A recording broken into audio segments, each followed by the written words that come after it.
एक ऐसा योद्धा जो महाभारत काल से अभी तक जीवित है धर्म युद्ध के लिए। महाभारत का युद्ध द्वापर युग में हुआ था, जिससे अब लाखों साल बीत चुके हैं, लेकिन महाभारत के युद्ध का एक ऐसा महान योद्धा आज भी जीवित है और धरती पर भटक रहा है।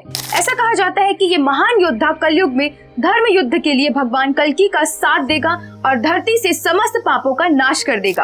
लेकिन आखिर कौन है ये महान योद्धा जिसने महाभारत के युद्ध में काफी अहम भूमिका निभाई थी? चलिए जानते हैं इस वीडियो में। लेकिन उससे पहले भगवान श्री हरि का नाम लेकर हमारे चैनल को सब्सक्राइब जरूर कर दीजिए। दोस्तों, हम जिस महान योद्धा की बात कर रहे हैं वो कोई और नहीं बल्कि महाभारत के पांडवों और कौरवों के गुरु द्रोणाचार्य का बेटा अश्वत्थामा है। अश्वत्थामा को अमर होने का वरदान प्राप्त था, लेकिन अगर वो चाहता तो इच्छा मृत्यु लेकर इस संसार से मुक्त भी हो सकता था, परंतु एक श्राप के कारण आज भी अश्वत्थामा को दर बदर भटकना पड़ रहा है।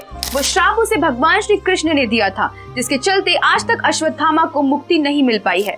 दरअसल महाभारत के युद्ध के दौरान गुरु द्रोणाचार्य पांडवों की सेना के खिलाफ बहुत ही मजबूती से डटे हुए थे।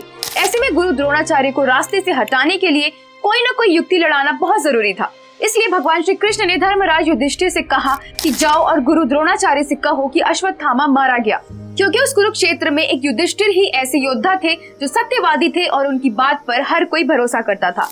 लेकिन ये नहीं कहना था कि अश्वत्थामा नाम का हाथी मारा गया, क्योंकि उस युद्ध में युधिष्ठिर के छोटे भाई भीम ने अश्वत्थामा नाम के एक हाथी का वध किया था। लेकिन गुरु द्रोणाचार्य को ये कहा गया कि अश्वत्थामा मारा गया और गुरु द्रोणाचार्य को ऐसा लगा कि अश्वत्थामा यानी उनका बेटा मारा गया। युधिष्ठिर के मुंह से ये खबर सुनते ही गुरु द्रोणाचार्य पूरी तरह से टूट गए और उन्होंने अपने अस्त्र शस्त्र भी हाथ से छोड़ दिए। इसी मौके का फायदा उठाकर द्रौपदी के भाई धृष्टमन ने गुरु द्रोणाचार्य का वध कर दिया था। इसके बाद जैसे ये खबर अश्वत्थामा को पता चली तो वो आग बबूला हो गया और पांडवों से अपने पिता की मौत का बदला लेने की कसम उसने खा ली।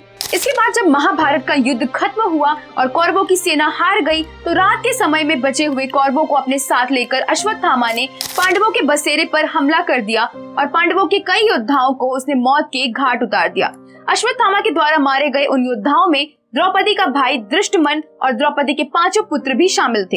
अपने 5 पुत्रों के मृत्यु की खबर जैसे ही अर्जुन को पता चली तो अर्जुन अश्वत्थामा को मारने के लिए उसके पीछे निकल पड़े। लेकिन जैसे ही अश्वत्थामा ने अर्जुन को देखा तो उसने अर्जुन के ऊपर ब्रह्मास्त्र का प्रयोग किया। इसे देखकर भगवान श्री कृष्ण ने तुरंत अर्जुन को उस ब्रह्मास्त्र के जवाब में दूसरा ब्रह्मास्त्र छोड़ने के लिए कहा और अश्वत्थामा का ब्रह्मास्त्र अर्जुन के ब्रह्मास्त्र से नष्ट कर दिया गया। इसके बाद भगवान श्री कृष्ण और अर्जुन अश्वत्थामा को बंदी बनाकर द्रौपदी के सामने ले गए।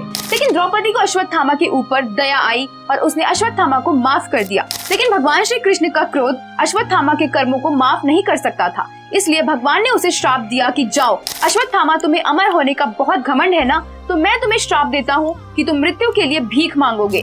तुम्हारे शरीर के हिस्से गलने लगेंगे, तुम्हारे शरीर से रक्त और पीप बहने लगेगा, तुम इतने भद्दे दिखाई दोगे कि कोई तुम्हारे पास भी नहीं आएगा। पल पल तुम मौत चाहोगे, लेकिन तुम्हें मौत मिलेगी नहीं और तुम ऐसे ही कलयुग में भटकते रहोगे। ऐसा कहा जाता है कि भगवान श्री कृष्ण के द्वारा दिए गए उस श्राप के कारण ही अश्वत्थामा आज भी पृथ्वी पर ही भटक रहा है। लेकिन ऐसा भी कहा गया है कि कलयुग में भगवान कल्कि का अवतार होने वाला है और भगवान कल्कि की सेना में शामिल होकर ही अश्वत्थामा जैसे और भी कई योद्धा धरती से अधर्म का नाश करेंगे।